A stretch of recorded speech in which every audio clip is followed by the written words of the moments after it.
Hi, hello, ನಮಸ್ಕಾರ. ನಾನು ವಿ.ಎಂ TV ಚಾನಲ್‌ದಿಂದ Mujawar madam ಮಾತಾಡೋದು. ಇವತ್ತಿನ ದಿನ ನಾನು ತಗೊಂಡ್ ಬಂದಿರೋ ವಿಷಯ ಏನು ಅಂತಂದ್ರೆ, ಇವತ್ತಿನ ಆ, ಇವಾಗ ಜಸ್ಟ್ ಮೆಟ್ರಿಕ್ ಎಕ್ಸಾಮ್ ಬರೆಯುತ್ತಿರುವಂತಹ ಒಂದು ವಿದ್ಯಾರ್ಥಿಗಳಿಗೆ ಒಂದು ಸಂದೇಶವನ್ನ ನೀಡಬೇಕು ಅಂತ ಹೇಳ್ಬಿಟ್ಟು ನಾನು ಇವಾಗ ಹೇಳ್ತಿರೋದು.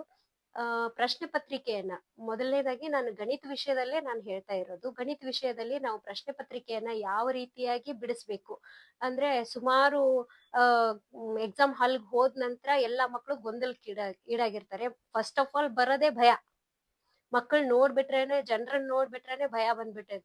ಎಲ್ಲೋ ನಂಗ್ ಕಾಫಿ ನಡೆಯಲ್ಲ, ಅದು ಇದು ಅಂತ ಹೇಳ್ಬಿಟ್ಟು ಎಲ್ಲ ನಾವು ಭಯಭೀತರಾಗಿ ನಾವು ಎಕ್ಸಾಮ್ ಹಾಲ್ ನಲ್ಲಿ ಹೋಗ್ಬೇಕಾದ್ರೆ ಅರ್ಧ ಧೈರ್ಯ ಕಳ್ಕೊಂಡ್ಬಿಟ್ಟಿರ್ತೀವಿ. ಅದಕ್ಕಾಗಿ ನಾವೇನ್ ಮಾಡ್ಬೇಕು, ಫಸ್ಟ್ ಆಫ್ ಆಲ್ ನಾವು ರಿಲ್ಯಾಕ್ಸ್ ಆಗಿ ನಾವು ಹೋಗಿ ಒಂದ್ 5 ನಿಮಿಷ ಕೂತ್ಕೊಂಡ್ಬಿಟ್ಟು ಆಮೇಲೆ ಪ್ರಶ್ನೆ ಪತ್ರಿಕೆಯನ್ನ ನೋಡ್ಬೇಕು, ಓದ್ಕೋಬೇಕು. 5 ನಿಮಿಷ ನಾವು ಓದ್ಬೇಕು. ಓದ್ಬಿಟ್ಟು ಅಲ್ಲಿ ನಾವು ನಮ್ಗೆ ಯಾವ್ದಾವ್ದು ಕ್ವಶನ್ ಬರುತ್ತೆ, ಫಸ್ಟ್ ಆಬ್ಜೆಕ್ಟಿವ್ ಟೈಪ್ ಕೊಟ್ಟಿರ್ತಾರೆ, ಅದ್ರಲ್ಲಿ ನಮ್ಗೆ ಯಾವ್ದಾವ್ದು ಬರುತ್ತೆ. ಮೊದಲನೇದಾಗಿ ಕ್ವಶನ್ ನಂಬರ್ 1, ಅದರಲ್ಲಿ 1 2 3 4 5, ಓಕೆ, ಅದ್ರಲ್ಲಿ 3 ಬರತ್ತಾ, 3 ಬರೆದ್ಬಿಟ್ಟು ನಂತರ ನಾವು 2ನೇ ಕ್ವಶನ್ ಬರ್ಬೇಕು.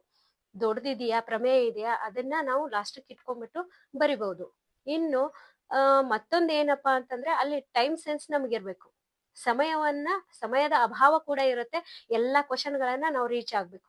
ಅದನ್ನೆಲ್ಲ ನಾವು ಅದು ಬರ್ಲಿ ಅಥವಾ ಬರ್ದೇ ಇರ್ಲಿ, ಅದನ್ನ ಟಚ್ ಮಾಡೇ ಮಾಡ್ಬೇಕು. ಅದನ್ನ ಬರ್ದೇ ಬರಿಬೇಕು. ಎಷ್ಟು ಬರುತ್ತೆ ಅಷ್ಟು. ಒಂದ್ 2 ಸ್ಟೆಪ್ ಬಂದ್ರೂನು ನಾವು ಅದನ್ನ ಬಿಡಿಸ್ಕೊಂಡ್ ಬರ್ಬೇಕು. ಅದ್ರ ಆನ್ಸರ್ ಬಂದಿಲ್ಲ ಅಂತ ಹೇಳ್ಬಿಟ್ಟು ಬಿಟ್ಟು ಬರ್ಬೇಡಿ. ಅದನ್ನ ಮಿನಿಮಮ್ ನಾವು ಅಷ್ಟು ಬರುತ್ತೆ ಅಷ್ಟಾದ್ರೂ ನಾವು ಬಿಡಿಸಿ ಬರ್ಬೇಕು. ಇನ್ನು ಟೈಮ್ ಅನ್ನ ಯಾವ ರೀತಿ ಸೇವ್ ಮಾಡ್ಬೇಕು ಅದನ್ನ ನಾವು ಅರ್ಥ ಮಾಡ್ಕೋಬೇಕು.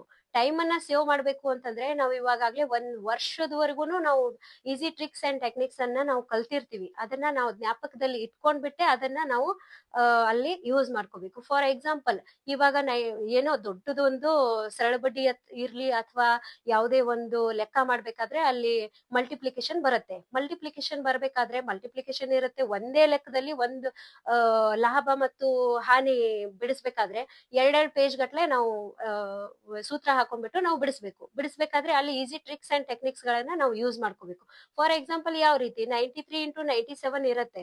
93 into 97 ನೀವು ಪೆನ್ ಬುಕ್ ತಗೊಂಡ್ಬಿಟ್ಟು ಅದನ್ನ ಹಿಂದೆ ರಫ್ ಅಂತ ಹೇಳ್ಬಿಟ್ಟು ಹಾಳಿ ಕೊಟ್ಟಿರ್ತಾರೆ, ಅಲ್ಲೆಲ್ಲ ಮಾಡ್ಕೊಂತ ಕೂತ್ಕೊಂಡ್ಬಿಟ್ರೆ ಅಲ್ಲಿ 1 ನಿಮಿಷ ನಿಮ್ದು ವೇಸ್ಟ್ ಆಗ್ಬಿಡುತ್ತೆ. ಸೊ ನಾವು ಮನ್ಸಲ್ಲೇ ಮಾಡಿರುವಂತದ್ ಒಂದು easy tricks and techniques. For example, 3 into 7 21, 9 into 10 90. So 9,021. ಈ ತರ ನಮ್ಮಲ್ಲಿ ಮನಸ್ಸಿನಲ್ಲೇ ನಾವು ಅದನ್ನ ಲೆಕ್ಕ ಮಾಡ್ಬಿಟ್ಟು ನಾವು ಅದನ್ನ ಬಿಡಿಸ್ಕೋಬಹುದು. ಅಂದ್ರೆ ಅಲ್ಲಿ ಟೈಮ್ ವೇಸ್ಟ್ ಆಗಲ್ಲ. ಈಸಿ ಟ್ರಿಕ್ಸ್ ಅಂಡ್ ಟೆಕ್ನಿಕ್ಸ್ ಇವುಗಳನ್ನ ನಾವು ಬಳಸ್ಕೋಬಹುದು.